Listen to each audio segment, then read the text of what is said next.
حالات ایسے ہیں نا، ایک ایک مسئلے کو حل کرنے کے لیے امت میں بہت زبردست اختلافات ہو رہے ہیں۔ کرناٹک میں امیر شریعت کا انتخاب بڑا مشکل مسئلہ بن گیا ہے۔ ایسے ہی حالات، پہلے بڑے بڑے مسئلے ہمارے بزرگان دین منٹوں میں سیکنڈوں میں حل کر دیتے تھے، اور آج امت میں دلوں میں اتنی دوریاں پیدا ہو گئی ہیں کہ چھوٹے چھوٹے مسئلے حل کرنے کے لیے کئی دن لگ رہے ہیں۔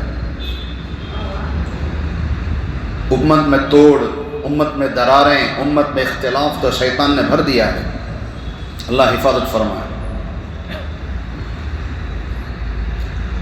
تو کثرت تلاوت انشاءاللہ یقین ہے کہ اللہ دلوں میں محبت پیدا فرمائیں گے۔ قرآن پاک ہی وہ واحد کتاب ہے جو ہمارے دلوں کے اندر سے نفرتوں کو ختم کر سکتا ہے۔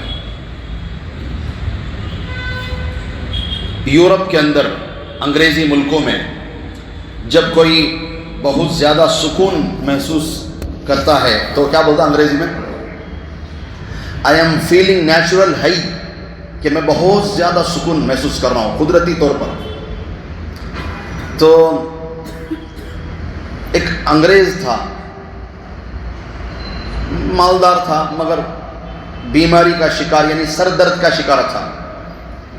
ساری دوائیاں ہو گئی، ٹیسٹنگیں ہو گئے، علاج ہو گئے، سارے نسخے ٹوٹکے سب اپنا لیے، مگر سر کا درد ختم نہیں ہوا۔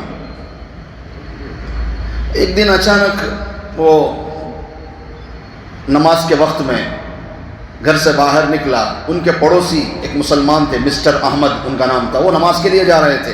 تو اس انگریز نے انہیں آواز دی کہ بھائی مسٹر احمد صاحب ایک تھوڑی دیر کے لیے گھر پر تشریف لائیں۔ انہوں نے کہا نماز کا وقت ہے، نماز چھوٹ جائے گی۔ کہا نہیں، 1 منٹ کے لیے آ جائیں۔ تو وہ آ گئے۔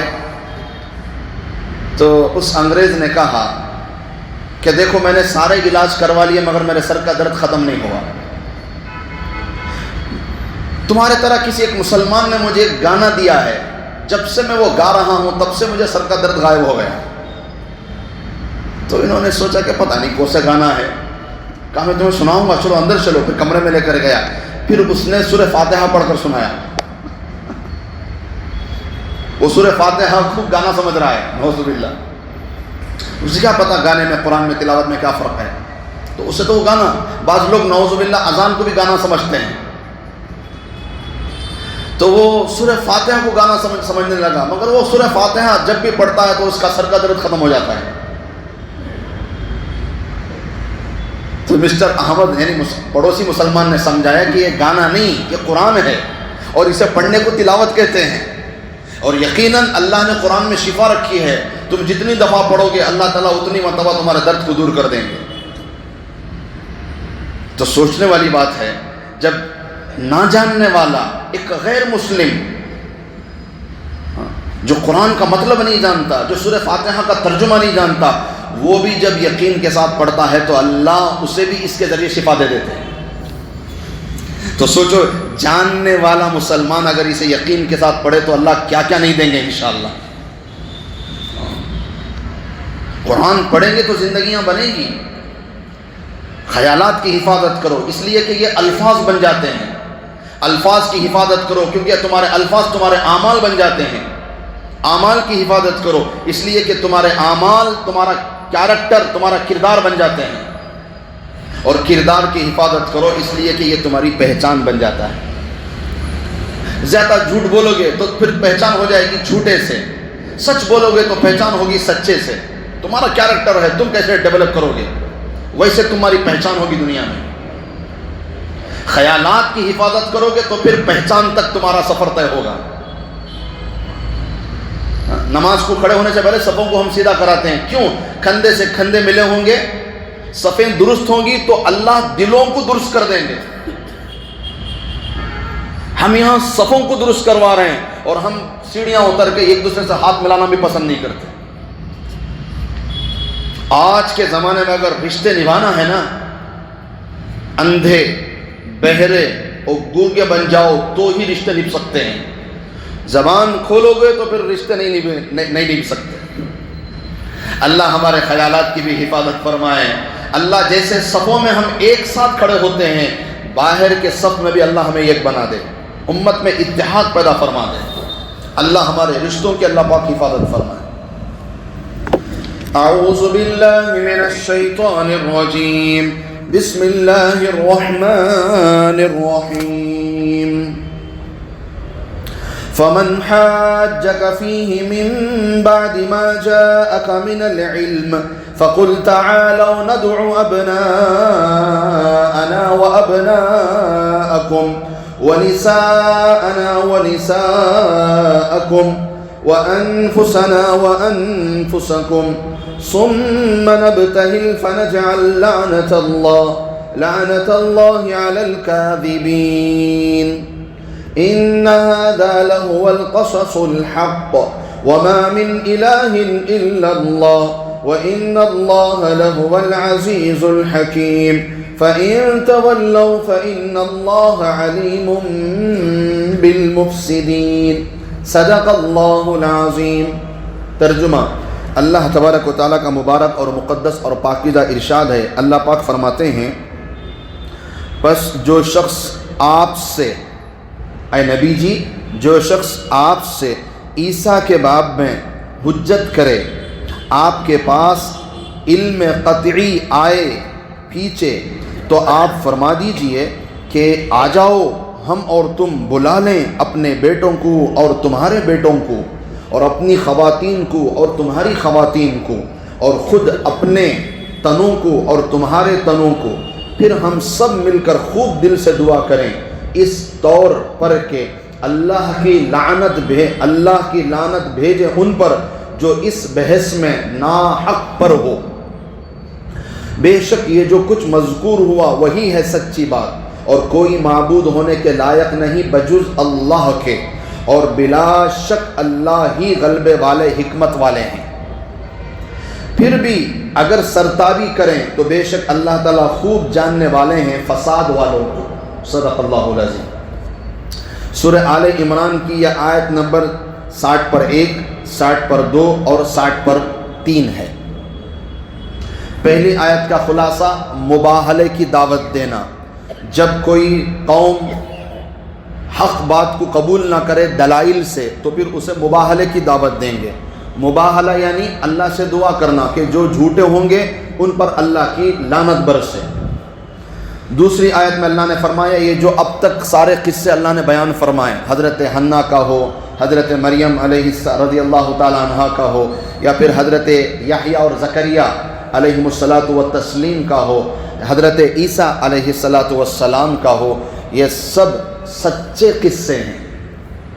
تیسری آیت کا خلاصہ، اس کے باوجود بھی، اتنی ساری وضاحت کے باوجود بھی اگر کوئی قبول نہ کرے تو پھر تو اللہ تعالیٰ فساد کرنے والوں کو خوب جانتے ہیں۔ وہی انکار کر سکتا ہے جس کے دل میں فساد ہوتا ہے۔ تو میرے عزیزوں، کل میں بات عرض کر رہا تھا، تو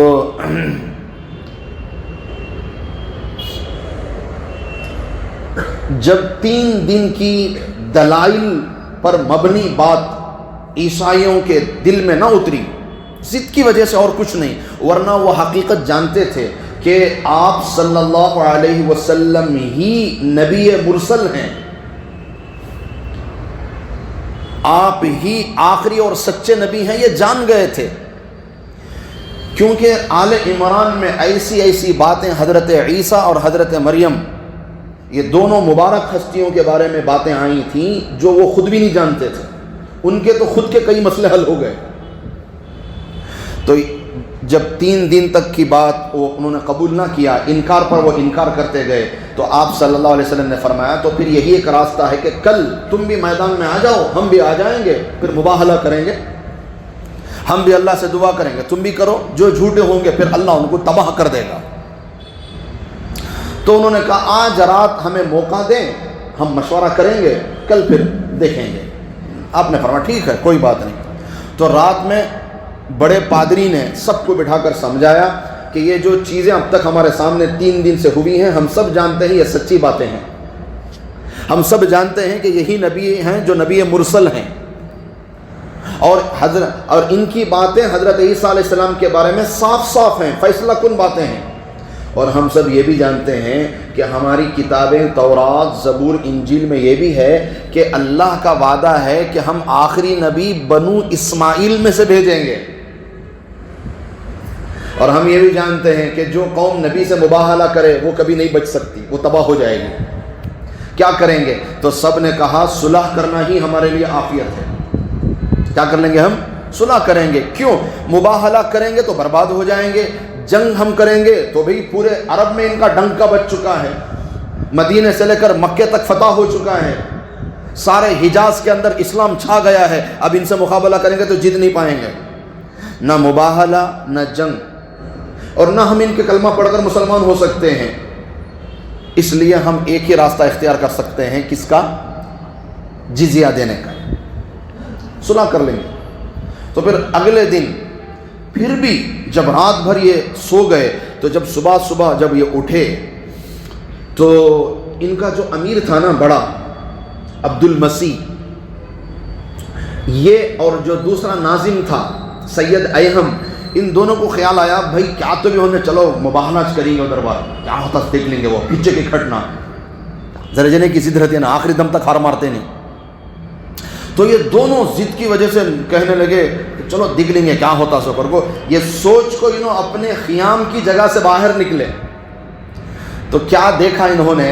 ادھر سے آپ صلی اللہ علیہ وسلم کی مبارک اور پیاری ہستی اور آپ کے ساتھ حضرت حسن اور حسین جیسے خوبصورت دو پھول، اور حضرت فاطمۃ الزہرا جیسا چمکتا ہوا چہرہ، اور حضرت علی جیسی شخصیت، یہ جو فیملی تھی، اور ان کے ساتھ آپ صلی اللہ علیہ وسلم کی گھر کی خواتین، زوجات، یہ سب جو نکلے مباہلے کے لیے، ان کے چمکتے چہرے، ان کے نورانی چہرے، ان کے حق والے چہرے جب ان دونوں نے دیکھا تو کہنے لگے عافیت اسی میں ہے کہ ہم صلح کر لیں. حضرت حسن حسین کے چہرے بتا رہے ہیں کہ ان کی دعا ہمیں تباہ کر دے گی. آپ صلی اللہ علیہ وسلم اور ان کے گھر والوں کے مبارک چہرے بتا رہے ہیں کہ اگر ہم ان سے مباہلہ کریں گے تو کیا ہو جائیں گے؟ ختم ہو جائیں گے. نہیں، عافیت اسی میں ہے کہ کیا کر لیں؟ صلح کر لیں. تو پھر انہوں نے جا کر کہا کہ اے نبی جی، ہم آپ سے ملاعنہ یا مباہلہ کرنے کے لیے تیار نہیں، ہم آپ سے صلح کرنے کے لیے تیار، بتاؤ کیا کریں؟ آپ صلی اللہ علیہ وسلم آپ نے فرمایا کہ پھر کلمہ پڑھ کر مسلمان ہو جاؤ. انہوں نے کہا ہم تو پہلے سے مسلمان ہیں. نبی نے کہا کیسے مسلمان ہوگے؟ تم تو حضرت عیسیٰ کو نعوذ باللہ اللہ کا بیٹا مانتے ہو، صلیب کی پرستش کرتے ہو، خنزیر کو حلال سمجھتے ہو. مسلمان کو یہ شعبہ نہیں دیتا یہ سب چیزیں. تو پھر تیسرا جنگ کریں گے. تم جاؤ تیاری کرو، ہم بھی آئیں گے، پھر جنگ ہوگی، فیصلہ اللہ کریں گے. اچھا اگر ہم یہ بھی نہ کریں تو پھر آپ صلی اللہ علیہ وسلم نے فرمایا تو پھر آخری راستہ یہی ہے کہ جزیہ دو، ٹیکس. تو انہوں نے کہا کہ ٹھیک ہے یہ کام کر لیں گے. نہ ہم آپ سے لڑ سکتے ہیں، نہ ہم آپ سے مباہلہ کر سکتے ہیں. کیا کریں گے؟ جزیہ دیں گے. مباہلے کے لیے کیا ہے شرط؟ قرآن پاک کے اندر اللہ فرماتے ہیں فَمَنْ حَاجَّكَ فِيهِ مِن بَعْدِ مَا جَاءَكَ مِنَ الْعِلْمِ. اے پیارے نبی صلی اللہ علیہ وسلم، آپ پر حق بات آ جانے کے باوجود، دلائل کے ساتھ علم آ جانے کے باوجود، اگر آپ کی باتیں یہ پھر بھی نہ مانے ضد اور اناد کی وجہ سے، تو آپ کہہ دیجئے ندعو، آ جاؤ، تعالو، فقل تعالو، آؤ، ندعو، دعا کریں گے، ابناءنا و ابناءکم، ہمارے بچے اور تمہارے بچے بھی آ جائیں ساتھ میں، ونساءنا و نساءکم، ہماری خواتین بھی آ جائیں گی، تمہاری خواتین بھی آ جائیں، وانفسنا و انفسکم، ہم خود بھی آ جائیں گے، تم خود بھی اپنے آپ کو لاؤ.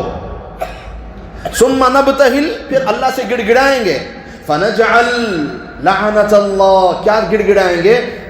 اس بات پر کہ اے اللہ، جو آپ نے حضرت عیسیٰ علیہ السلام کی باتیں قرآن میں کہی ہیں وہ سچی ہیں، جو اس کو سچی نہ مانے اس پر تیری لعنت برسے. جو نعوذ باللہ حضرت عیسیٰ کو اللہ کا بیٹا مانتا ہے اور اس بات کو سچ مانتا ہے، اللہ کی اس پر لعنت ہو. یہ ساری جو باتیں ہوئی تھی 3 دن کی، وہ ساری باتوں پر جو ہے مباہلہ ہوگا اور اللہ سے دعا کریں گے لعنت اللہ علی الکاذبین، کس بات پر کہ جھوٹوں پر اللہ کی لعنت برسے. یہ مباہلہ ہوگا. اور یہ ڈر کر کیا ہو گئے؟ پیچھے ہٹ گئے اور کہنے لگے ہم تو جزیہ دینے کے لیے تیار ہیں، نہ ہم مباہلہ کریں گے نہ ہم آپ سے جنگ کریں گے، صلح کریں گے. آپ بتاؤ کس بات پر صلح کریں؟ تو پھر آپ صلی اللہ علیہ وسلم نے فرمایا ٹھیک ہے بھائی، لکھنے والے تحریر اگریمنٹ بنانے والے کو بلاؤ. لکھنے والے آ گئے، بٹ لکھو. پہلی چیز یہ طے کی گئی تحریر کے اندر، اگریمنٹ کے اندر، کہ سالانہ 2000 جوڑے کپڑے مسلمانوں کو تمہیں دینے ہوں گے. ہلے 2000 قیمتی کپڑے. اس زمانے میں کپڑے بہت قیمتی چیز ہوتی تھی. 1-2 جوڑے ہوتے تھے اکثر عوام کے پاس، وہی دھو کر وہی پہنتے تھے. بہت بڑا مالدار ہو تو 4-5-6 جوڑے ہو جائیں تو بہت بڑی بات ہے. تو 2000 جوڑے جزیہ ٹیکس طے ہوا کہ سالانہ 2000 کپڑے دیں گے. 1000 کپڑے رجب کے مہینے میں دیں گے اور 1000 کپڑے سفر کے مہینے میں دیں گے. ٹھیک ہے، مان لیا انہوں نے. اب جزیہ تو دینا پڑے گا، اسی بات پر صلح ہو رہی ہے. دوسرا قانون کیا طے ہوگا؟ جب کبھی یمن کے علاقے میں مسلمان کسی دشمن سے لڑیں گے تو تم پر ضروری ہے کہ تم 30 گھوڑے، 30 اونٹ، 30 زرہیں تم دو گے امانتاً. جب ہماری جنگ ہو جائے گی تو وہ چیزیں تمہیں واپس کر دیں گے. اگر اس میں کوئی کمی رہ جائے تو ہم اسے پورا کریں گے. اگر کوئی گھوڑا شہید ہو جائے، اگر کوئی زرہ ٹوٹ جائے تو ہم اس کی ضمانت لیں گے، ہم اسے پورا کر کے دیں گے. تیسری شرط، یہ اصول کرنے کے لیے ہمارا خاصد مدینے سے نجران کو آئے گا تو وہ جتنے دن تمہارے پاس، 1 مہینہ بھی اگر وہ رہے گا تو اس کی مہمان نوازی تمہارے اوپر ضروری ہے، اس لیے کہ یہ خاصد ہے، تمہارا مہمان ہے، تمہارے پاس سے وصول کرنے کے لیے آیا ہے. چوتھی بات، اگر تمہارے درمیان میں کسی کا آپس میں جھگڑا ہو، کوئی ایک فریق ہمارے سے مطالبہ کرے انصاف کا تو ہم انصاف کریں گے. پانچواں، اگر کوئی سود کھاتا ہے تمہارے قوم کے اندر کوئی سود کھاتا ہے تو پھر ہم اس کی ذمہ داری نہیں لیں گے. اگر کوئی ظالم ظلم کرتا ہے تو پھر ہم اس کی ذمہ داری ہم نہیں لیں گے. یہ ساری چیزیں 7 شرائط طے ہوئے. پھر اس پر دستخط کے لیے بلایا گیا تو سفیان بن حرب، پھر وہ ایلان، مالک، اقرا، مغیرہ، یہ سب آئے. بس ان سب نے اس پر دستخط کی اور ادھر سے آپ صلی اللہ علیہ وسلم نے دستخط فرمائی. اگریمنٹ پورا ہو گیا. جب اگریمنٹ پورا ہو گیا تو فوراً 1000 جوڑے کپڑے دینے کا وعدہ کیا گیا کہ فوراً اب 1000 کپڑے آپ ادا کر دیں، باقی 6 مہینے کے بعد. تو ان نجران کے عیسائیوں نے کہا ابعث الینا رجلا امینا، تو ٹھیک ہے ہم جزیہ دینے کے لیے تیار ہیں، مگر جزیہ ہم اپنے شہر میں جا کر دیں گے، ہمارے پاس یہاں تو تھوڑی کپڑے ہیں. آپ ایک کام کیجئے، اپنی طرف سے ایک ایسا بندہ جو امانت دار ہو، امین ہو، بھیج دیجئے. ہم جیسے ہی اپنے ملک میں پہنچیں گے تمہارا جزیہ دے کر بھیج دیں گے. تو آپ صلی اللہ علیہ وسلم نے فرمایا ظہر کی نماز تک رک جاؤ. لَأَبْعَثَنَّ إِلَيْكُمْ رَجُلًا أَمِينًا حَقَّ أَمِين. ہم بخاری شریف کی حدیث ہے کتاب المغازی میں، آپ نے فرمایا ظہر تک رک جاؤ، میں تمہارے ساتھ ایک ایسا بندہ بھیجوں گا جو واقعتاً امانت کا حق ادا کرے گا، جو بالکل امین ہوگا. حضرت عمر بن خطاب رضی اللہ تعالی عنہ فرماتے ہیں جب آپ صلی اللہ علیہ وسلم نے یہ جملہ کہا نا کہ میں ایک ایسے شخص کو بھیجوں گا جو امانت کا حق ادا کرے گا اور وہ میری امت کا امین کہلائے گا. سبحان اللہ. ہر امت میں ایک امین ہوگا اور میری امت کا امین وہ شخص ہوگا جو میں ظہر میں طے کروں گا. تو حضرت عمر بن خطاب رضی اللہ تعالیٰ عنہ فرماتے ہیں پوری لائف میں، پوری زندگی میں مجھے کبھی بھی سردار بننے کا خیال نہیں آیا، اس دن خیال آیا. کیوں کہ نبی نے تعریف ہی ایسی کی تھی کہ میری امت کا امین ہوگا. مجھے دل چاہا کہ یا اللہ میں اس امت کا امین بن جاؤں. اس ایک دن میرے دل میں خواہش آئی کہ میرا نام نبی کے زبان پر آ جائے اور میں کیا ہو جاؤں، اس امت کا امین بن جاؤں. اور باقی زندگی بھر مجھے کبھی بھی خیال نہیں آیا کہ میں سردار بنوں. اس ایک دن میں، وہ بھی لالچ بھی ہے تو کس چیز پر؟ دین کی نسبت پر، امین ہونے کی نسبت پر، دنیا کے اعتبار سے نہیں. اچھا جو دل میں خیال آیا وہ ظاہر بھی کر دیا. اس لیے کہ دل صاف ہے. تو حضرت عمر فرماتے ہیں کہ ظہر کی نماز کا نبی نے وعدہ فرمایا تھا, تو میں ظہر کی نماز میں اول وقت میں تیار ہو کے چلا گیا تاکہ مجھے پہلی صف ملے اور پہلی صف میں میں نظر آتا رہوں نبی کے سامنے اور نبی میرا نام لے لے. تو پھر ظہر کی نماز کھڑی ہوئی, ظہر کی نماز پوری ہو گئی. وہاں وہ عیسائی وہ نجران کے مہمان جب رہے ہیں کہ بھی آپ بھیج دیں, ہم ساتھ میں لے کر نکل جائیں گے, ہمارا سفر کا واپسی کا وقت ہو رہا ہے. تو پھر آپ صلی اللہ علیہ وسلم چننے کے لیے, منتخب کرنے کے لیے جب مجمع کی طرف نماز پڑھا کر ظہر کی متوجہ ہوئے تو حضرت عمر بن خطاب فرماتے ہیں کہ میں تھوڑا اونچا ہو کر بیٹھنے لگا. وہ تھوڑا سا ایسے ہوا, نظر پڑ جائے نا, ایک تو پہلی صف میں آ گئے, اول وقت میں آ گئے, اور پھر اپنے آپ کو اونچا بتا رہے ہیں, ہو جائے مسئلہ حل ہو جائے. تو آپ صلی اللہ علیہ وسلم نے سب کو دیکھا اور پھر آواز دی, ابو عبیدہ بن جراح کہاں ہیں؟ کہا لبیک یا رسول اللہ. تو فرمایا سارے ہر ایک امت میں ہر نبی کو اللہ نے امین دیا, میری امت کا امین ابو عبیدہ بن جراح. فبعث ابو عبیدہ بن الجراح رضی اللہ تعالی عنہ.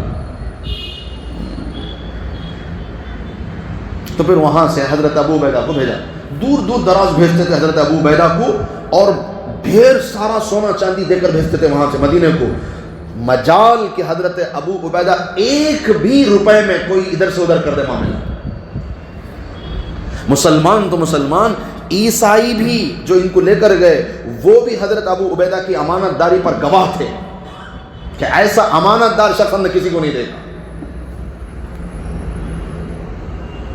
تو طے ہو گیا. تو پھر اس کے بعد حضرت ابو عبیدہ بن جراح رضی اللہ تعالی عنہ اس پورے قافلے کے ساتھ, جو 60 بندوں کا قافلہ آیا تھا, وہ پورے کا پورا قافلہ ان کے ساتھ حضرت ابو عبیدہ بن جراح نکل گئے.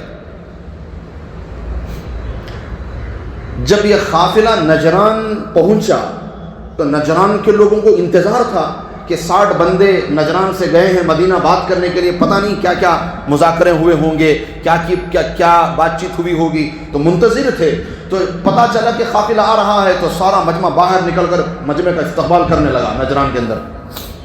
تو مجمع پہنچا اور مجمع پہنچنے کے بعد انہوں نے وہ تحریر دکھائی کہ بھی بات چیت یہ ہوئی ہے کہ سال میں 2000 جوڑے کپڑے, دشمن پر اگر مسلمان یہاں قریب میں کہیں حملہ کریں تو ان کے لیے اتنا مدد کرنا پڑے گا, یہ ہے وہ ہے ساری چیزیں.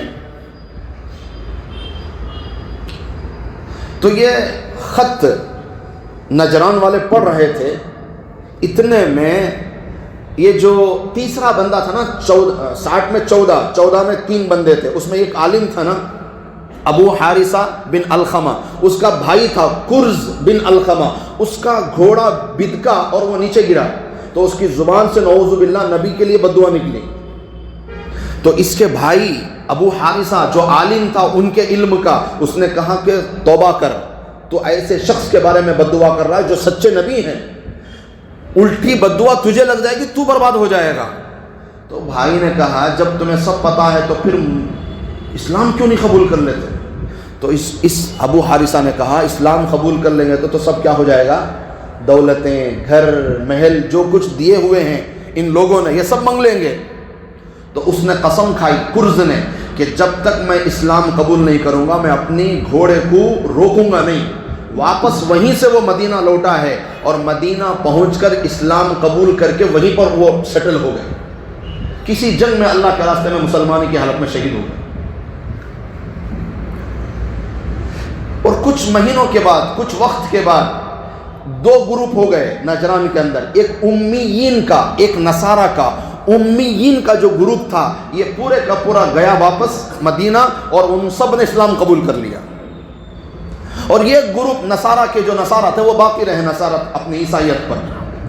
تو سالانہ جو بھی صحابی طے ہوتے نجران کے اصولی کے لیے تو وہ جا کر مسلمانوں سے جو مالدار تھے صدقہ وصول کرتے, مسلمانوں کے غریب میں تقسیم کر دیتے اور ان نصارہ سے ٹیکس وصول کرتے اور لے کر مدینے کو آ جاتے. تو اس طرح میرے عزیزوں یہاں تک کی ساری آیتیں مکمل ہوئی ہیں. اور آخر میں مباہلے کے لیے بھی یہ لوگ تیار نہیں ہوئے. آپ صلی اللہ علیہ وسلم نے فرمایا اگر یہ مباہلہ کرتے تو یہ دیکھتے کہ ان کی پوری وادی نجران اللہ آگ سے بھر دیتے. اتنی آگ بھرتے کہ اس نجران کے درخت کا ایک پتا بھی نہیں بچتا. یہ بچ گئے, انہوں نے صلح کر لی. اگر یہ کوئی دعا کے لیے اترتے تو پھر اللہ تعالیٰ پوری وادی نجران کو آگ سے بھر دیتے. انہوں نے ہار مان لی, صلح کر لیا, تو پھر وہ بچ گئے. ان ھذا لھو القصص الحق, یہ جو باتیں ہیں یہ سب کی سب ساری باتیں سچی ہیں. وما من الہ الا اللہ, حضرت عیسیٰ نعوذ باللہ اللہ کے بیٹے نہیں بلکہ اللہ کے بندے ہیں, اور اللہ اکیلے ہیں, اس کے سوا عبادت کے کوئی لائق نہیں. وَإِنَّ اللَّهَ لَهُوَ الْعَزِيزُ الْحَكِيمُ, بے شک اللہ زبردست ہیں, ایسے کہ حکمت والے ہیں کہ وہ ساری کائنات اکیلے سنبھالیں گے, اللہ کو بیٹے کی کوئی ضرورت نہیں ہے.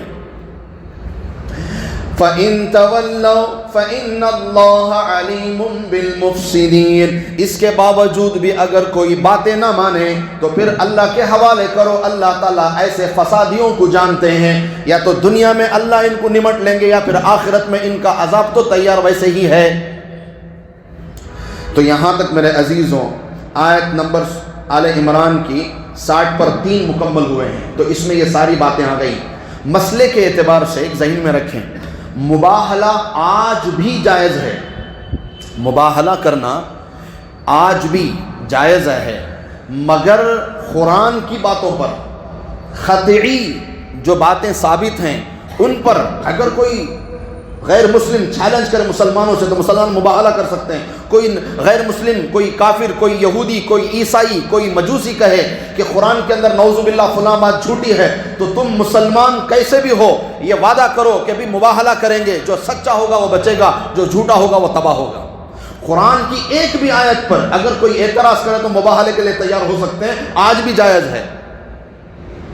ظنی باتوں پر مباہلے کی اجازت نہیں ہے, یعنی قرآن کے علاوہ اور کسی بات پر مباہلے کی اجازت نہیں. قرآن کی بات پر اگر آج بھی اگر کوئی چیلنج کرے تو مباہلہ کر سکتے ہیں. مباہلے کی صورتیں الگ ہیں, وہ نبی کے ساتھ معاملہ الگ تھا. مباہلے کے لیے بچوں کو, بیوی کو لے جانا کوئی ضرورت نہیں, اکیلے بھی جا سکتے ہیں. یہاں سے کوئی بڑا اکیلا چلا جائے, وہاں سے کوئی بڑا اکیلا آ جائے, بات ہو جائے گی. اور مباہلے کے لیے یہ بھی ضروری نہیں کہ جس وقت یہ دونوں دعا کریں اس وقت عذاب آ جائے, یہ ضروری نہیں. وہاں جو نبی نے فرمایا کہ وادی آگ سے بھر جائے گی وہ نبی کی خاصیت تھی. یہاں آ جائے تو آ جائے, نہ آ جائے تو کوئی بات نہیں, مگر دنیا دیکھے گی کہ جو مباہلے میں سامنے جھوٹا ہوگا اللہ مرنے سے پہلے اسے عبرت کا نشان بنائیں گے. باقی اسی وقت فیصلہ ہو یہ کوئی ضروری نہیں. وہ جو نبی کا فرمان ہو نبی کے ساتھ خاص ہے.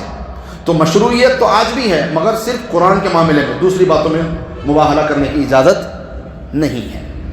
تو میرے عزیزوں, دکھ کے ساتھ, افسوس کے ساتھ یہ کہنا پڑ رہا ہے کہ ہمارے شہر میسور کو نہ جانے کس کی نظر لگی ہے کہ ہمارے شہر میسور کا امن, سکون, اطمینان, سلامتی سب ختم ہو چکا ہے.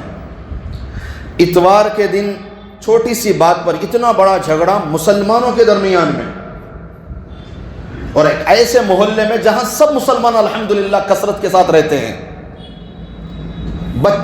بچوں کی بات پر بڑوں کا اتنا بڑا جھگڑا کہ ہاتھوں میں ہتھیار لا کر دوسرے پر حملہ کرنا, اتنی بڑی جہالت ہے, اللہ معاف فرمائے. اور دوسرا حادثہ جو کل رات 1:30-2 بجے پیش آیا ہے, ایک نوجوان بچے کا قتل کرنا. اللہ اکبر, کیا قتل کرنا ہم نے اتنا آسان سمجھا ہوا ہے؟ سورہ مائدہ آیت نمبر 32 میں اللہ فرماتے ہیں من قتل نفسا بغیر نفس او فساد فی الارض فکأنما قتل الناس جميعا. میں ان تمام نوجوان بچوں سے عرض کرنا چاہتا ہوں جو اس بہت بڑی مصیبت میں پھنسے ہوئے ہیں, جو یہ سمجھ رہے ہیں کہ مارنا مرنا بہادری ہے, نہیں, یہ بزدلی ہے. ایک نوجوان بچے کو 3-3, 4-4, 5-5 نہ جانے کتنے مل کر یوں مار رہے ہیں, یہ بہادری نہیں, یہ بزدلی ہے, اور یہ بالکل گناہ کبیرہ ہے, بہت بڑا گناہ ہے. یہ کیا ہو گیا ہمارے نوجوان بچوں کو؟ کیا ان کی مسجد کی گلیوں سے وہ اذان نہیں سنتے؟ کیا ان کے محلے کی مسجدوں سے خطبہ جمعہ کا نہیں سنتے؟ کیا ان کے یہاں تعلیم نہیں ہو رہی ہے؟ کیا ان کے یہاں مذاکرے نہیں ہو رہے ہیں؟ کہاں جا رہے ہیں ہمارے نوجوان بچے؟ ناحق خون کرنا، ناحق قتل ایک عام انسان کا، مسلم ہو کے غیر مسلم، یہی ساری انسانیت کے قتل کے برابر ہے، مگر ایک مسلمان کا قتل اس سے بھی بڑا گناہ ہے۔ من قتل نفسا بغیر نفس، جس نے کسی مسلمان کا یا کسی انسان کا ناحق قتل کیا، او فساد یا زمین میں فساد کیا، فکأنما قتل الناس جميعا، گویا اس نے پوری انسانیت کا قتل کیا۔ کل رات ایک انسان کا قتل نہیں، پوری انسانیت کا قتل ہوا ہے۔ اور اتوار والے معاملے میں نہ جانے وہ ایک بچہ بہت سیریس تھا، پتہ نہیں با حیات ہے، پتہ نہیں اس کے ساتھ کیا معاملہ ہوا۔ بوڑھے انسان پر حملہ کر رہے ہیں، شرم نہیں آتی؟ جس کے بال سفید ہے اس پر آپ چاقو سے حملہ کرو گے، اس پر آپ تلوار سے حملہ کرو گے۔ کہاں گیا ہمارا ایمان؟ کہاں گیا ہمارا ضمیر؟ آپ صلی اللہ علیہ وسلم کا فرمان ہے، سنن ابی داؤد کی روایت ہے، من قتل مؤمنا، جس نے کسی ایک مسلمان کا قتل کیا، فاعتبت قتلہ، اور قتل کرنے کے بعد بھی اسے افسوس نہ ہوا، لم يقبل اللہ منہ صرفا ولا عدلا، اللہ اس کے فرض عبادتوں کو بھی قبول نہیں کریں گے، نفل عبادتوں کو بھی قبول نہیں کریں گے۔ اور ایک حدیث میں، جامع الترمذی شریف کی حدیث میں آپ صلی اللہ علیہ وسلم نے فرمایا، لو ان اہل السماء ولو ان اہل الارض، چاہے ساری زمین کے ساتوں زمین کی مخلوقات، چاہے ساتوں آسمان کے مخلوقات سب کے سب مل کر اشترکو، شریک ہو گئے، من فی دم مؤمن، ایک مسلمان کے قتل میں، لَأَكَبَّهُمُ اللَّهُ فِي النَّارِ، تو اللہ تعالیٰ ساتوں آسمان ساتوں زمین کے سارے اس ایک قتل میں شریک ہونے والے سب کے سب کو جہنم میں ڈال دیں گے۔ لَزَوَالُ الدُّنْيَا أَهْوَنُ عَلَى اللَّهِ مِنْ قَتْلِ مُسْلِمٍ رَجُلٍ، ساری دنیا تباہ ہو جائے، اللہ کو کوئی نقصان نہیں ہوتا، ایک جان کا قتل ہو تو اللہ کے یہاں بہت بڑی اہم چیز مانی جاتی ہے۔ ساری دنیا ایک طرف اور ایک انسان کی جان، اس کی اہمیت ایک طرف۔ حجۃ الوداع میں آپ صلی اللہ علیہ وسلم نے ہر نصیحت سے پہلے فرمایا، خبردار، آج کے بعد مسلمان کی جان اور مال قابل احترام ہے، مسلمان کی جان اور مال قابل احترام ہے، مسلمان کی جان اور مال قابل احترام ہے، آج کے بعد کوئی ناحق کسی کا خون نہ بہائے۔ حجۃ الوداع کے ہر جملے میں آپ نے یہ لفظ فرمایا۔ کل قیامت میں میرے عزیزوں، میرے نوجوانوں، کان کھل کر سن لو، وقتی طور پر تمہارا غصہ، وقتی طور پر تمہاری نفرت، وقتی طور پر تمہارا انتقام ہمیشہ ہمیشہ کے لیے تمہیں جہنم میں پہنچا کے چھوڑ رہا ہے۔ تم کہاں جا رہے ہو؟ ناحق قتل کرنا، اللہ کی نظروں سے گر جاؤ گے۔ ناحق قتل کرنا، نبی کی نظر سے گر جاؤ گے۔ ناحق قتل کرنا، معاشرے کی نظر سے گر جاؤ گے۔ ناحق قتل کرنا، امت کی نظر سے گر جاؤ گے۔ ناحق قتل کرنا، فرشتوں کی نظر سے گر جاؤ گے۔ ناحق قتل کرنا تمہیں جہنم میں پہنچا کے چھوڑ دے گا۔ ناحق قتل کرنا تمہاری زندگی بھر کی نیندیں حرام ہو جائیں گی۔ ناحق قتل کرنا تمہارا ضمیر تمہیں کبھی معاف نہیں کرے گا۔ ناحق قتل کرو گے، دنیا والے تمہیں کبھی معاف نہیں کریں گے۔ ناحق قتل کرو گے، اس کے جو اہل ہیں، اس کے جو خاندان والے ہیں، زندگی بھر تمہیں بددعائیں دیتے رہو گے۔ کیا کرو گے تم؟ ناحق قتل کرنے والا اپنے آپ کو بہادر سمجھ رہا ہے، اپنے آپ کو نہ جانے کیا سمجھ رہا ہے۔ اللہ کے یہاں اس کی کوئی ویلیو نہیں ہے۔ شعبان کا مہینہ شروع ہے، شب برات آئے گی، اور اس شب برات کی فضیلتوں میں یہ بھی ہے کہ اس شب برات کا جیسے ہی مغرب کا وقت شروع ہوگا، شب برات شروع ہوگی، اللہ تعالیٰ آسمان پر فرشتوں کو بھیج کر اعلان کروائیں گے۔ ایک فرشتہ آئے گا اور اعلان کرے گا، اے دنیا والوں سن لو، آج اللہ تعالیٰ سب پر اپنی خصوصی رحمت نازل فرمائیں گے، مگر دو بندوں پر نہیں فرمائیں گے۔ ایک مشاہن، کینہ رکھنے والا، نفرت رکھنے والا، بغض رکھنے والا، دشمنی رکھنے والا، انتقام کی آگ اپنے سینے میں جلانے والا، دوسرا ناحق قتل کرنے والے پر اللہ کی رحمت نہیں ہوگی۔ کل قیامت میں شہید ہونے والا نوجوان اپنے ہاتھ میں اپنی گردن لے کر آئے گا، کہے گا یا اللہ میرا کیا قصور تھا جو اس نے مجھے قتل کیا؟ اللہ اس سے پوچھیں گے کہ بھئی تو نے میرے انسان کو کیوں قتل کیا؟